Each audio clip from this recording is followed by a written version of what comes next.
to Bicol. Oh my God! Kung makakahalaw-haw, bumalik. Kay Wow! Bili isang breakfast muna ngayon. Nandito ka sa Asimulan. Nakakaapin na doon. may puso.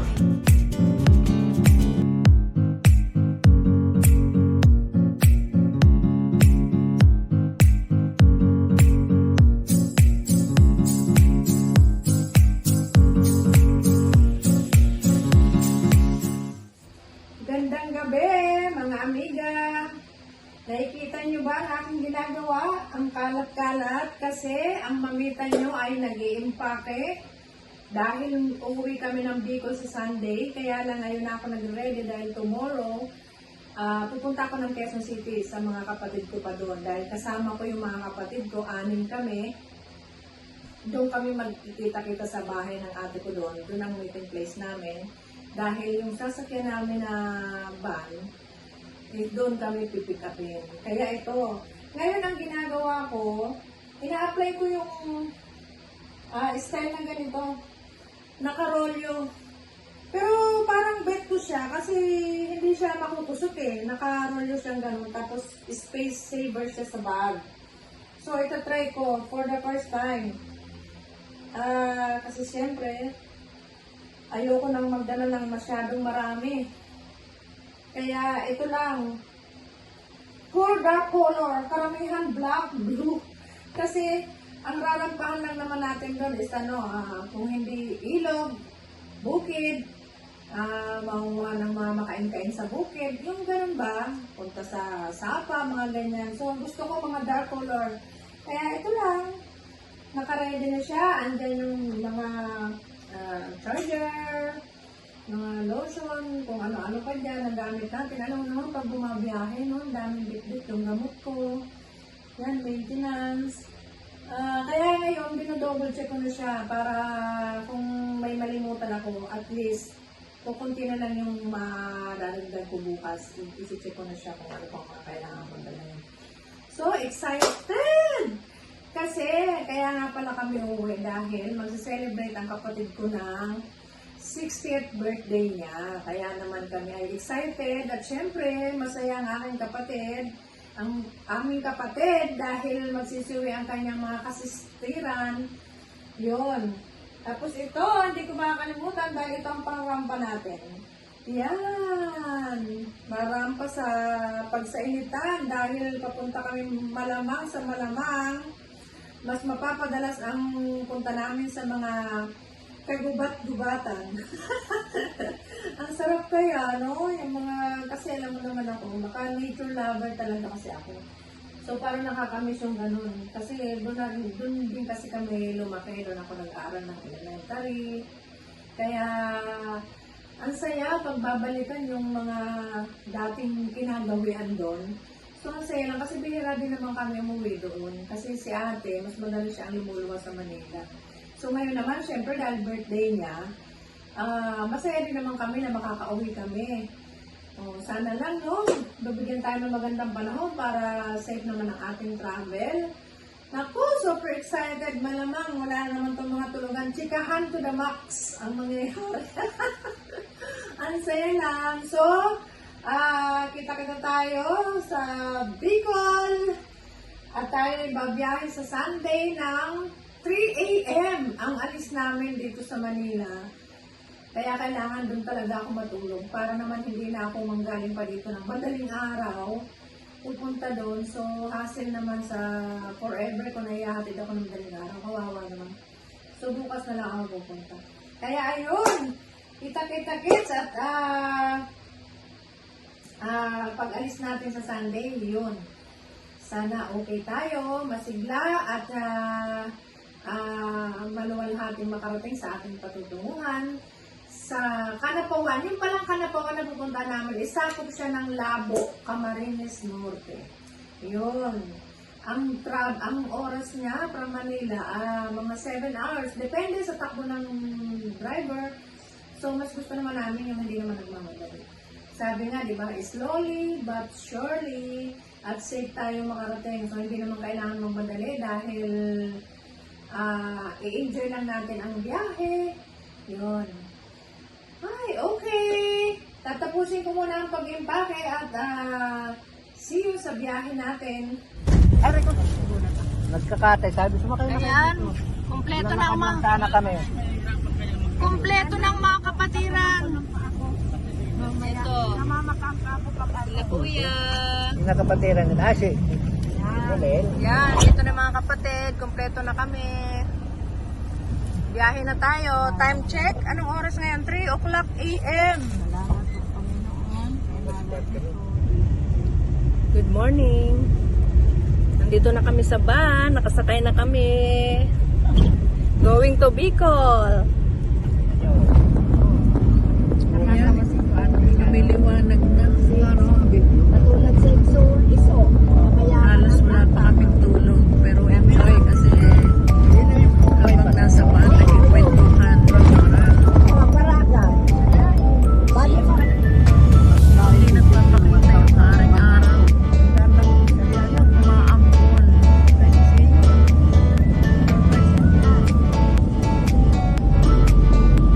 Nasa Batangas na kami, maulan.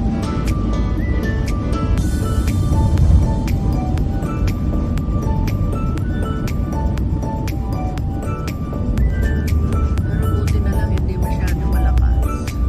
Ang importante, walang bagyo. Sabi ko nung paalis na daw ng sabi.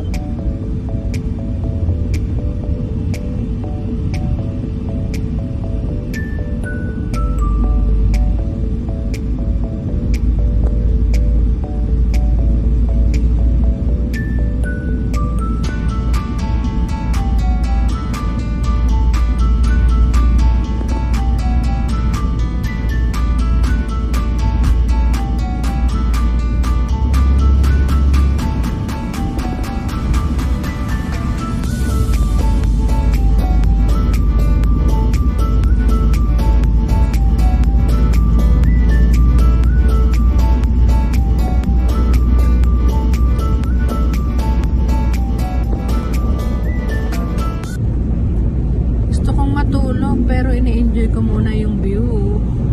Parang mahirap matulog yung kumaan. Hello, Manoy! Ayan si Kuya, yung kapatid kong panganay. Ayan si Ate Flor, yung hipag ko.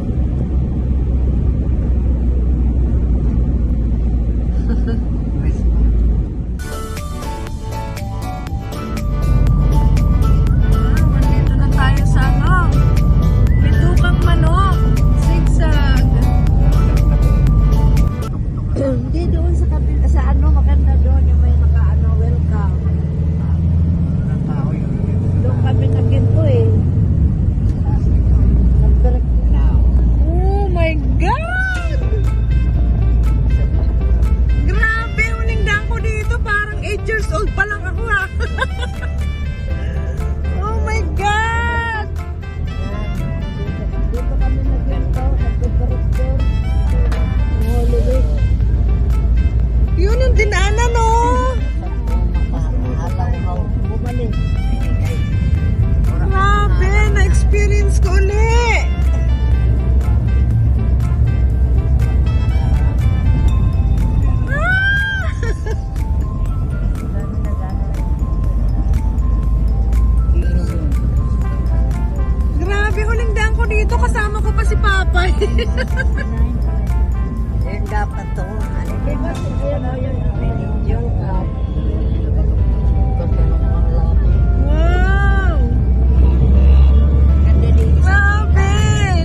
preserve talaga tong ano eh. Bitukang manok. Bawal kuhaan ng mga ano eh. Nakahuyan. Bawal. Manatilihin ang pagiging virgin forest. Oh my God! Ang taas! Ah!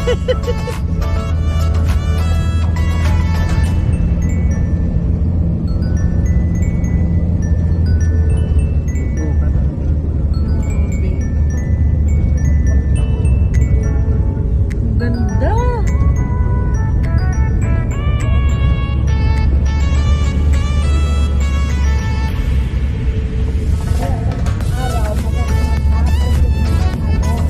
Oo, kaya ito maganda pagka ano eh, araw ka babiyahe. Kita mo talaga itong ano eh. Imagine for 40 years bago uli ako nakadaan dito.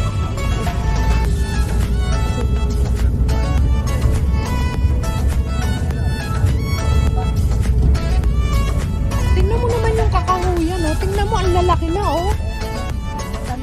Sobrang grabe, ang ganda.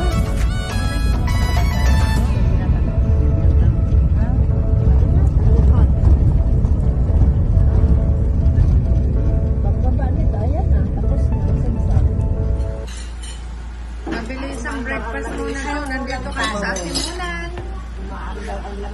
Hindi ka pa nanghingi ng sabaw? Sinabawang fish. Sinagawang ulam. O sinagawang. Pinag-aatin ng doon.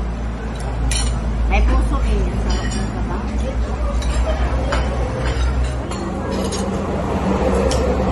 Sinigang na isda. Ay, hindi ko maubos tong kanin. Sino gustong kanin? Kasi ano, mabilisan lang yung kain natin para makarating na kaagad tayo sa ano, sa Nakawan. Lang kita tayo sa pohon.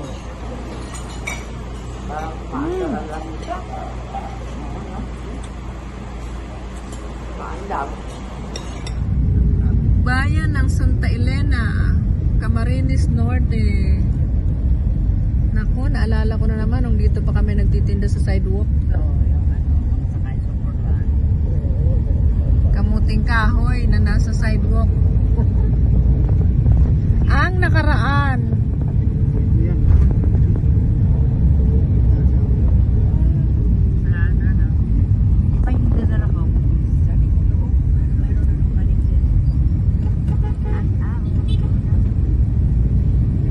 Yes, nasa Bicol na kami.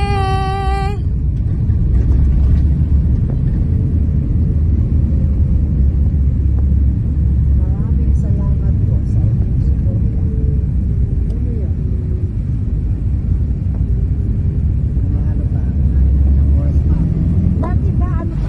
Grabe, ang lakas ng ulan. Kung kailan malapit na kami, konting kembot na lang. Pagkay makakasama ko sa Sakto pa, bumuhos ang malakas na ulan.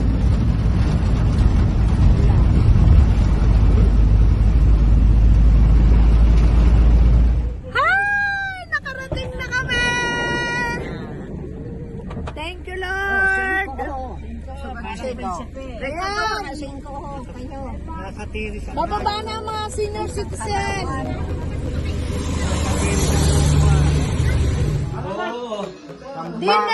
Dinner namin sa province. Lutong laing ng mga kapatid ko. vlog na siya, no? Hello! Vlogger na si Kapal mo. Ayun, busy sa kusina. Yan ang buhay sa province, oh. Wow, ang saya. Nagkakain na. Kain tayo.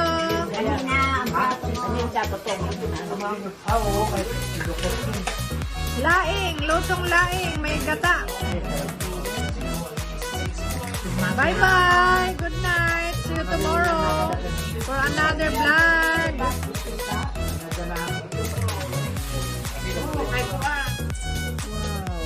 Ganda naman ng view. Ay, yan. Yan lang isa sa mga nakakamiss dito. Tuma na binot.